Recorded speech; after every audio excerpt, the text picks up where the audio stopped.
5, 4, 3, 2, 1, 0.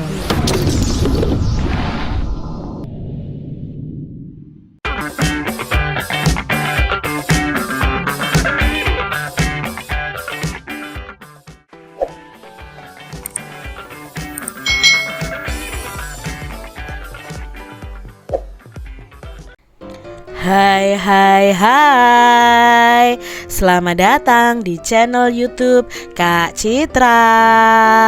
Apa kabar adik-adik semuanya? Kak Citra berharap kalian dalam keadaan yang baik, sehat, dan siap untuk belajar ya. Hari ini kita akan belajar bersama-sama untuk mata pelajaran tematik kelas 5. Kita masih belajar di tema 7, peristiwa dalam kehidupan, subtema 3, peristiwa mengisi kemerdekaan, pembelajaran yang ke-6. Mari adik-adik kita belajar dengan penuh semangat ya. Sikap kepahlawanan dan patriotisme tidak hanya dibutuhkan dalam meraih cita-cita kemerdekaan bangsa, namun juga dibutuhkan dalam mengisi kemerdekaan adik-adik. Jadi kita harus mengisi kemerdekaan ini dengan hal-hal yang positif. Ingatlah sikap kepahlawanan dan patriotisme yang ditunjukkan oleh seorang guru. Manfaat apa yang kamu rasakan terhadap sikap kepahlawanan dan patriotisme seorang guru? Nah, karena gurulah kamu bisa membaca, menulis, dan berhitung, serta menguasai ilmu pengetahuan dan teknologi adik-adik. Kamu pun diarahkan untuk menguasai berbagai keterampilan. Jadi guru itu termasuk salah satu pahlawan adik-adik. Mereka memiliki jiwa kepahlawanan dan patriotisme. Mereka membimbing adik-adik untuk bisa membaca, menulis, dan berhitung. Jadi kalian harus mengucapkan terima kasih atas jasa para guru kalian ya adik-adik. Adik-adik, bisakah kalian membayangkan jika guru itu tidak memiliki sikap kepahlawanan dan patriotisme? Pasti kamu akan menjadi anak yang miskin ilmu dan miskin keterampilan. Kamu akan tumbuh menjadi generasi yang tertinggal. Guru merupakan pahlawan masa kini bagi kita. Kita harus menghargai jasa-jasanya ya adik-adik. Berbagai peristiwa dari penjajahan, pergerakan dan kebangkitan nasional, proklamasi kemerdekaan, dan usaha mempertahankan kedaulatan bangsa dan negara telah melahirkan banyak pejuang dan pahlawan bagi bangsa kita. Nah, jasa mereka begitu besar adik-adik. Kita pun harus terus juga bisa menghargai mereka. Bagaimanakah caranya? Mari kita baca bacaan berikut ini adik-adik. Di sini ada bacaan yang berjudul menghargai jasa para pahlawan.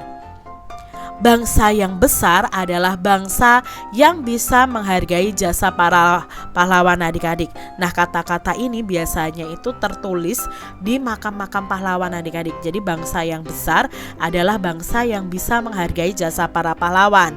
Pepatah ini mengingatkan kita untuk selalu menghargai jasa para pahlawan. Para pahlawan itu telah berjuang dengan mengorbankan harta, lalu mengorbankan benda, jiwa, bahkan nyawanya untuk meraih kemerdekaan seperti yang sekarang ini kita nikmati.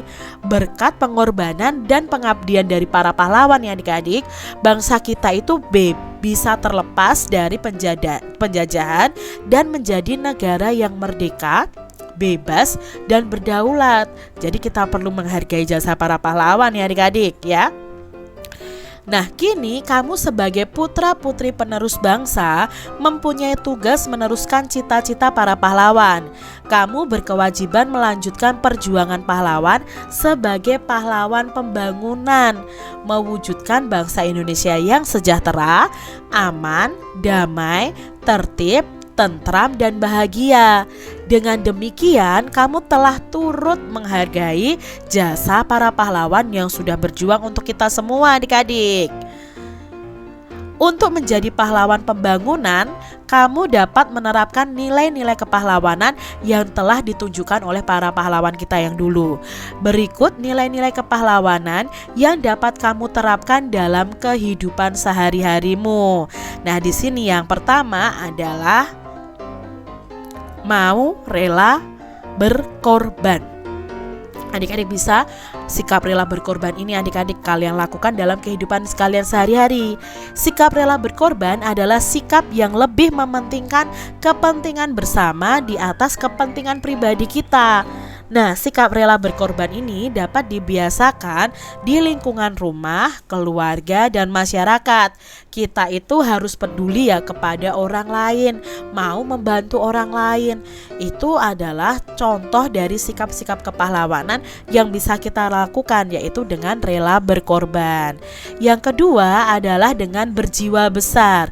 Berjiwa besar adalah sikap yang mau menerima segala yang terjadi dengan sabar dan ikhlas. Berjiwa besar itu dapat diwujudkan dengan mau menerima kekalahan dengan ikhlas, meminta maaf dan memberi maaf. Jadi adik-adik kalian bisa tunjukkan juga sikap kepahlawanan kalian dengan berjiwa besar. Kalau kalian sedang bermain, misalnya kalah, ya kalian harus menerima dengan ikhlas. Mengikuti lomba kalian kalah, ya terima itu dengan ikhlas, dengan berjiwa besar ya. Lalu kalian ketika berbuat salah harus berani meminta maaf, itu berjiwa besar. Lalu memberikan maaf itu juga berjiwa besar. Nah, itu tadi contoh-contoh sikap yang menunjukkan sikap kepahlawanan yang bisa kita lakukan dalam kehidupan kita sehari-hari. Adik-adik, nah di sini kita akan membuat peta pemikiran dari bacaan cara menghargai jasa pahlawan tadi. Nah, cara menghargai jasa para pahlawan itu yang pertama adalah lebih mementingkan kepentingan bersama di atas kepentingan kita sendiri ya, di atas kepentingan pribadi. Lalu peduli kepada orang lain, mau menerima segala yang terjadi dengan penuh kesabaran dan keikhlasan, mau menerima kekalahan dengan ikhlas, meminta maaf dan memberi maaf. Nah, ini cara menghargai jasa para pahlawan kita. Nah, adik-adik, ayo kita belajar dari sebuah masalah. Di sini nanti akan disajikan sebuah masalah dan kita akan mencari solusi atau mencari saran yang tepat dari masalah tersebut. Yang pertama, bel tanda masuk berbunyi. Semua siswa masuk ke kelas.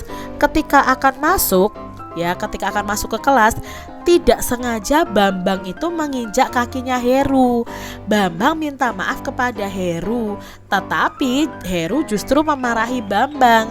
Heru menganggap Bambang ini sengaja menginjak kakinya.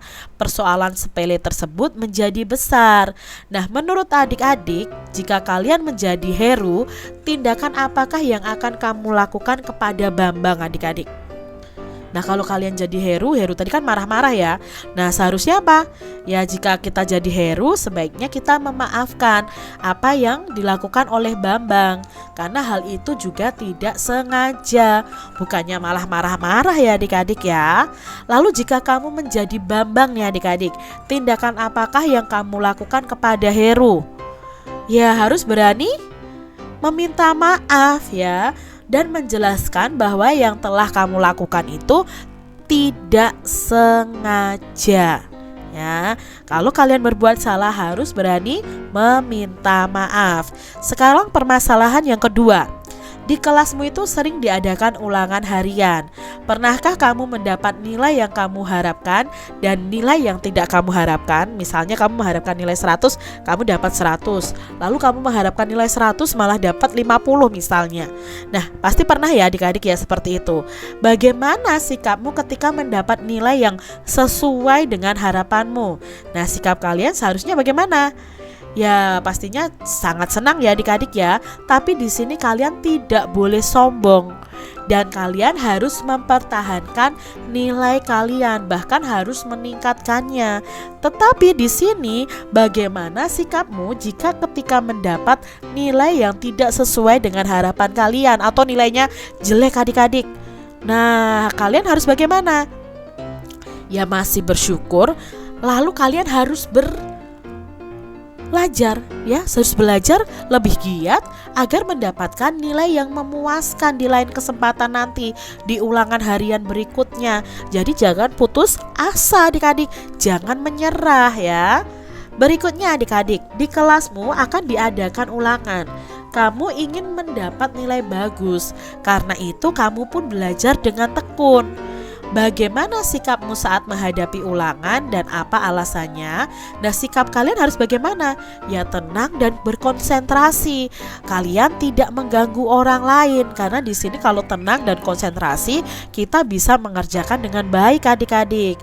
Lalu jika ada temanmu yang meminta jawabanmu, apakah kamu rela memberikannya? Mengapa demikian? Tentunya tidak rela ya adik-adik ya. Karena apa? Itu perbuatan yang tidak baik ya. Kalian harus menegur dia supaya tidak menyontek dan menasehati dia ya yang minta jawaban ini agar lebih giat belajar lagi, supaya dia tidak meminta jawaban kepada temannya. Karena ulangan itu kan mengukur kemampuan kita. Jadi adik-adik, kemampuan aku belajar sampai di sini. Kalian akan tahu dari nilai ulangan harian kalian adik-adik. Jadi kalau ada teman-teman kalian yang meminta jawaban saat ulangan, jangan diberitahu. Adik-adik, sikap yang juga mencerminkan nilai-nilai kepahlawanan adalah cinta tanah air. Nah, sikap cinta tanah air ini dapat diwujudkan dengan berbagai cara. Salah satunya mengembangkan dan melestarikan budaya bangsa. Unsur budaya bangsa yang telah kamu pelajari dan kamu kembangkan adalah tentang seni lukis daerah. Pada pembelajaran sebelumnya sudah Kak Citra jelaskan. Nah, pada pembelajaran itu ya, kita sudah belajar mengenai pengertian, ciri, contoh, bahkan kamu telah mencoba menerapkannya dengan memadukannya ke dalam surat undangan. Sekarang kalian bisa membuat karya seni lukis daerah berupa gambar kesenian yang berasal dari suku bangsa atau dari daerah kalian sendiri-sendiri adik-adik. Di sini ada contoh nih beberapa gambar ya. Dari berbagai daerah nih ya yang bisa kalian gambar nih. Misalnya di sini ya ada tarian, lalu ada reok Ponorogo, ada wayang dari Jawa Tengah ya. Kalian bisa melukis di buku gambar kalian lukisan-lukisan tentang budaya daerah kalian masing-masing. Ini contohnya saja adik-adik.